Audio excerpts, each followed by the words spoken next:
इस वीडियो में मैं आपको 5 ऐसी टिप्स बताने वाली हूँ जो मोस्टली स्टूडेंट्स एग्जाम में करते हैं। आप ये वीडियो पूरा देखना ताकि आपको बाद में रिग्रेट ना करना पड़े। Hello my dear students, I am Yashika and let's begin. So mostly students क्या गलती करते हैं, जब वो डिफिकल्ट क्वेश्चन से स्टार्ट करते हैं और वो उस पर जाके स्टक हो जाते हैं तो उनका कॉन्फिडेंस लेवल ना डाउन हो जाता है और उनको लगता है कि पेपर तो हमसे होगा नहीं, ये पेपर बहुत ही डिफिकल्ट है। तो इस चक्कर में जो क्वेश्चंस उनको अच्छे से आते होते हैं वो उनको भी अच्छे से नहीं कर पाते। तो इसीलिए आपको क्या करना है, आपको सबसे पहले वो क्वेश्चन अटेम्प्ट करने हैं जो आपको अच्छे से आते हो। इस पेपर में सबसे बड़ा बेनिफिट ये है कि हर क्वेश्चन का ना इक्वल मार्क्स है।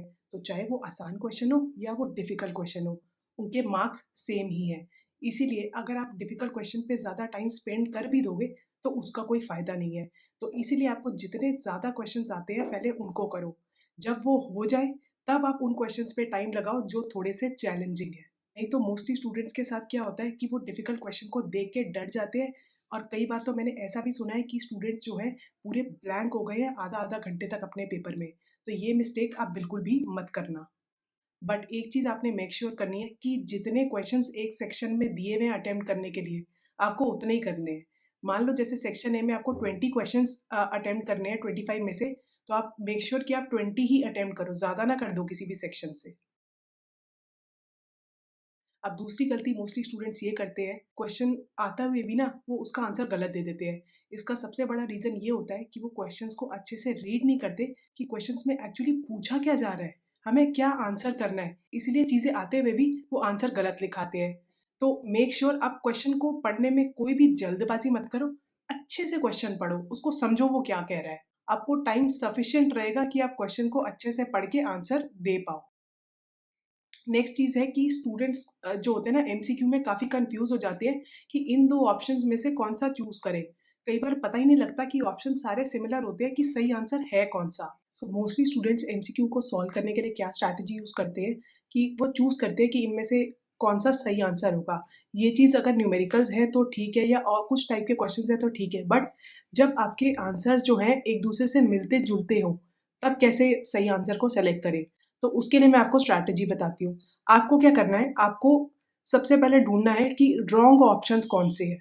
आपको रॉन्ग ऑप्शंस को एलिमिनेट करना है, तो जो बचेगा वो सही आंसर है। तो ये आपको स्ट्रैटेजी तब यूज़ करनी है जब आपको लगे कि ऑप्शन जो है ना आपस में मिलते-जुलते हैं और कन्फ्यूज़िंग हो रहा है सही ऑप्शन को चूज़ करना। अब फिज़िक्स एग्ज़ाम से बहुत सारे स्टूडेंट को डर लगता है और मैंने ये भी देखा है कि बहुत सारे स्टूडेंट्स एग्ज़ाम्स के आने से पहले ही इतना डर जाते हैं कि कहते हैं कि हमसे तो पेपर होगा ही नहीं। तो अगर आपको भी डर लगता है या आप भी अंडर कॉन्फिडेंट फ़ील कर रहे हो, तो जितने भी फ़ॉर्मूलाज़ हैं आपके सिलेबस में आ रहे हैं, उनको अच्छे से याद कर लो। जितने भी ग्राफ्स हैं, एसआई यूनिट्स हैं, इनको अच्छे से कर लो। कितने क्वेश्चंस तो ऐसे सिंपल होते हैं कि वो आपको फ़ॉर्मूला आने से ही सॉल्व हो जाते हैं। तो इसलिए ये काफ़ी कॉमन क्वेश्चंस रहते हैं, अगर आप इतना कर लोगे ना तो भी आप डिसेंट स्कोर कर पाओगे। तो बिल्कुल भी डरो मत, जो मैं स्ट्रैटेजी बताती जा रही हूँ वीडियो में फॉलो करते रहो। और एक चीज़ और कि बहुत सारे स्टूडेंट्स को एग्ज़ाम में ऐसा लगता है कि पेपर छूट गया, हमें आते हुए भी हम सारा पेपर नहीं अटेंड कर पाए। तो इसीलिए आप जब सारा सिलेबस रिवाइज़ कर लो तो एटलीस्ट एक सैंपल पेपर ज़रूर कर लेना, ताकि आपको प्रैक्टिस हो जाए कि एग्ज़ाम में टाइम कैसे मैनेज करना है। और किसी भी क्वेश्चन पे ज़्यादा टाइम मत लगा देना कि आपकी बाकी क्वेश्चन जो आपको आते हैं वो छूट जाए। और दूसरी मैं आपको टिप्स बता देती हूँ कि जब आप एग्ज़ाम के लिए प्रिपेयर करोगे तो आपको क्या चीज़ें ध्यान रखनी है। सबसे पहली चीज़ तो जब आप एग्ज़ाम के लिए रिवाइज़ करोगे ना, तो आप कोई भी नए रिसोर्स से नहीं पढ़ना। अगर आप अपने ट्यूशन के या स्कूल के नोट से पढ़ते आ रहे हो, तो उसी से रिवाइज़ करना, या अगर आप एनसीईआरटी से ही पढ़ते आ रहे हो, तो एनसीईआरटी से ही पढ़ना। ये मत करना कि मुझे ये नोट्स अच्छे मिल गए तो मैं इन नोट से रिवाइज़ कर लूँ, या जो लोग क्लास नोट से पढ़ते आ रहे थे, वो ये मत करना कि वो एनसीईआरटी से पढ़ना शुरू कर दें। ऐसे में होगा क्या, जिस चैप्टर को आपको करने में 2 घंटे लगने हैं ना, वो चैप्टर आपका 4 घंटे में खत्म होगा। बिकॉज़ वो नए रिसोर्स में आपने पहले तो पढ़ा नहीं है, तो इसलिए आपको उसको समझने में काफ़ी ज़्यादा टाइम लगेगा। चैप्टर्स रिवाइज़ करोगे ना, तो सबसे पहले आपने जो चीज़ें नहीं करी ना, उनको मत करना। सबसे पहले वो चीज़ें रिवाइज़ करो जो आपने ऑलरेडी पढ़ी हुई हैं। क्योंकि अगर आप नया टॉपिक सबसे पहले पढ़ने बैठ जाओगे ना, तो आप अपना मैक्सिमम टाइम ना उस नए चैप्टर में लगा दोगे। तो आपको करना क्या, अगर कोई भी पोर्शन छूट गया या कोई चीज़ नहीं करी, सबसे पहले आप जब रिविज़न स्टार्ट कर रहे हो, तो वो चैप्टर्स करो जो आपने पहले करे हैं, ठीक है? जैसे मान लो आपने मैग्नेटिज़्म एंड मैटर पहले अच्छे से नहीं पढ़ा, और बाकी सारे चैप्टर्स आपने अच्छे से करे हुए हैं। तो आप क्या करोगे, सबसे पहले आप वो चैप्टर करोगे जो आपने कर रखे हैं पहले, और फिर डे के एंड में मतलब 1-2 घंटे जो बचेंगे उसमें आप मैग्नेटिज्म एंड मैटर पढ़ोगे।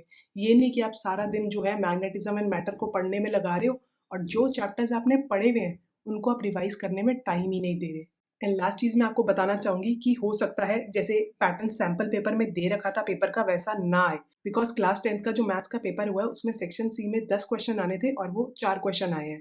और बिल्कुल भी डरने की ज़रूरत नहीं है, बिकॉज आपने अगर अच्छे से पढ़ा है तो आप मार्क्स स्कोर कर ही पाओगे, चाहे क्वेश्चन डिफिकल्ट आए या आसान। और अगर आपको एग्जाम में 1-2 क्वेश्चंस मुश्किल भी मिल जाए तो उनको देख के बिल्कुल मत डरना, बिकॉज काफ़ी ज़्यादा क्वेश्चंस ऐसे रहेंगे जो आपको आते होंगे।